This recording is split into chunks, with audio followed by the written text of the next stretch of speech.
क्या हुआ? तुम मुझसे शादी नहीं करना चाहती?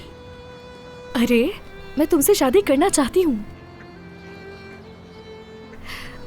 अच्छा ठीक है, ठीक है, बस जब तक हालात ठीक नहीं हो जाते मैं चाहती हूँ ये बात मैं बाबा से खुद करूँ। ठीक है, जैसा तुम कहो। तुम्हारी बात मानने के लिए तैयार हूं मैं।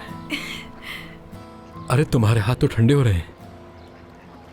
हीटर ऑन कर दूं क्या मैं?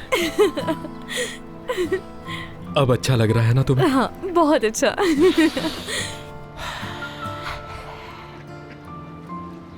चलो आओ चलें।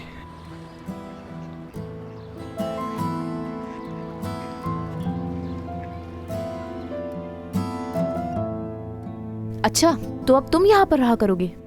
बस थोड़े अरसे के लिए। सुल्ताना साहिबा और करीम साहब ने तुम्हें इसलिए रहने दिया यहाँ पर क्योंकि तुम्हारे पास जगह नहीं थी कोई और रहने के लिए। मैं जल्द से जल्द अपने लिए जगह ढूंढ लूंगा, यहाँ ज्यादा अरसा नहीं रहूंगा। चलो ठीक है, फिर आराम से रहो यहाँ पे।